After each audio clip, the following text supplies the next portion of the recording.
Evo, dobio sam raznih komentara, ali u biti neko mi se požalio da malo hrvatskih pjesama na hrvatskom jeziku ima muzičkih.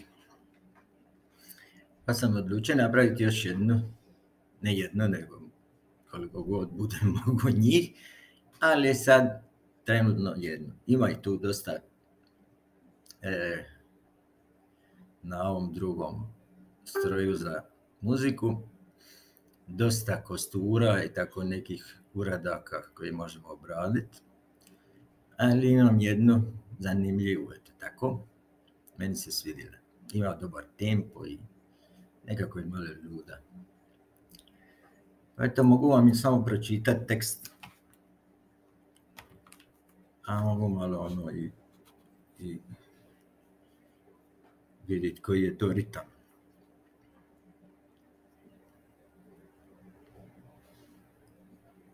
Ovako, pjesma se zove Ne znam tko sam ja.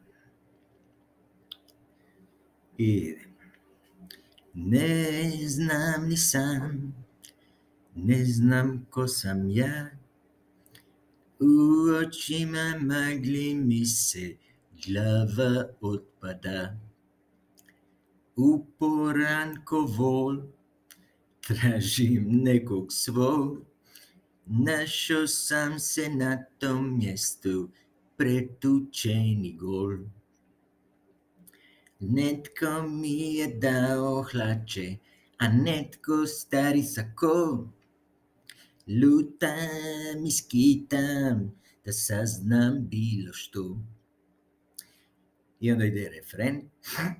Ne vjerujem na što sam se, ne vjerujem na što sam se srozao, da mi je da se sjetim kako sam tu došao. Ne vjerujem, gladan i bos, ne razumijem njih ni riječi, koji ljudi su to.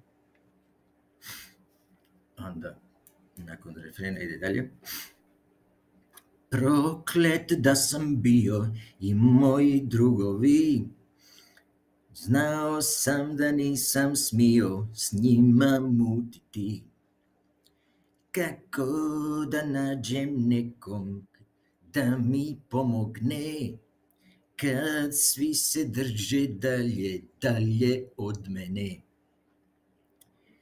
Polako vratilo se sjećanje, upao sam puno dublje nego ikad ranije.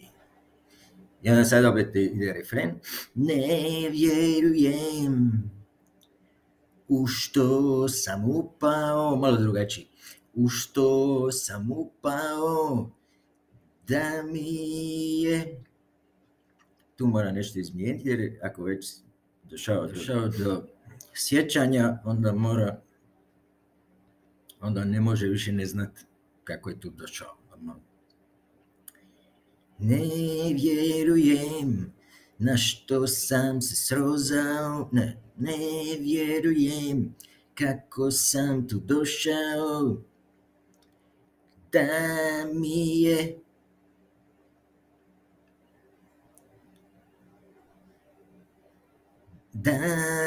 je da se vratim odakle sam došao. To je dobro. Ne vjerujem, gladan i bos, ne razumijem ih ni riječi, koji ljudi su to. I eto, to je refren, možda još koji put ponovimo. Ne vjerujem kako sam tu došao, da mi je da se vratim odakle sam došao. Ne vjerujem, gladan i bos, ne razumijem ih ni riječi, koji ljudi su to. Aha, ima još, ovo nisam ni vidio. Samo malo.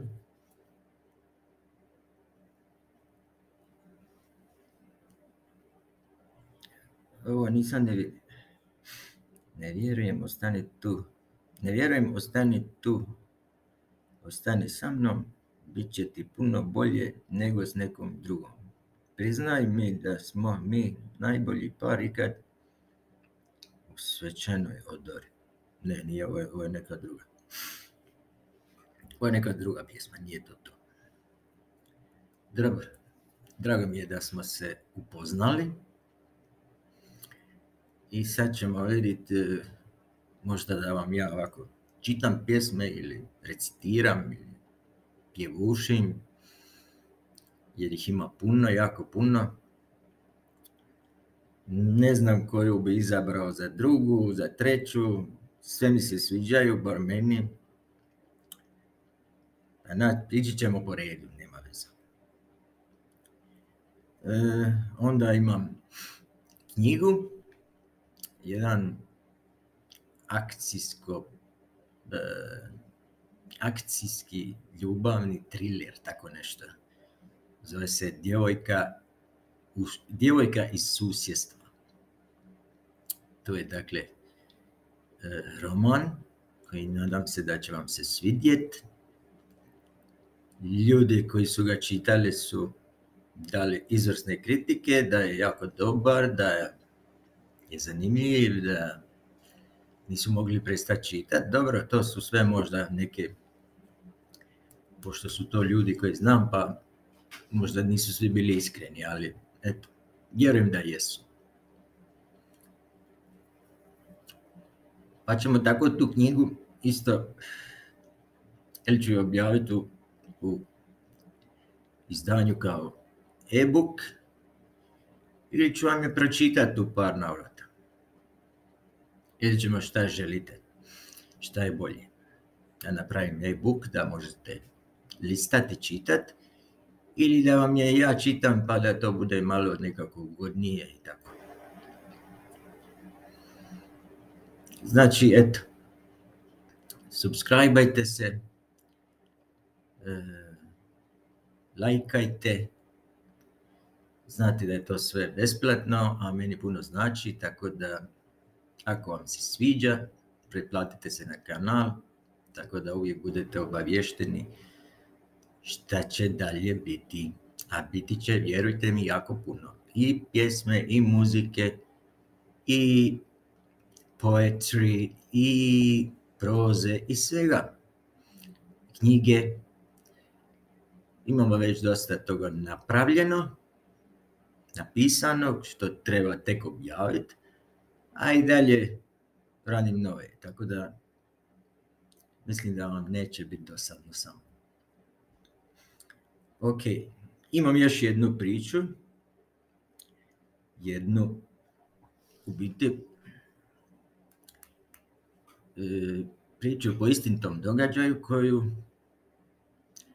ću vam ispričati, isto tako u par navrata, jako je zanimljiva. A možda ću ipak zadržati za sebe, ne znam. Vidjet ćemo. Ok, doviđenja, pa. Držite se, budite svi dobri. Voljeni, volite. Družite se, bez svađanja, bez prepirke. Budite jedni prema drugima uljudni.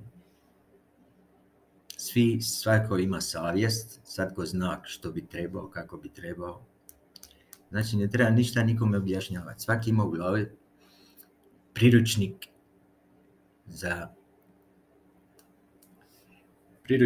ponašanje. To nam je Bog usadio u glavu. Sad neki ga se drže, neki ne. Neki ga se drže samo jedan dio života, onda se promijene pa ga drže, a neki se promijene na gore pa ga nimalo ne slušaju tu svoju unutarnju savjest koju imaju, a sigurno je imaju, jer znam da je imaju svatko. Svatko zna kad čini nešto loše. Ili kad krene da nešto loše čini, onda zna da je krenuo da nešto loše čini i može sigurno odustati od toga, reći sebi neću to napraviti. Idem drugim putem, težim putem, ali bar znam da nisam napravio lošu stvar. Eto ga, da vas ne zamoram dalje. Vidimo se u idućem videu. Znate što trebate. Doviđenja. Drago mi je da smo se upoznali. Bye bye.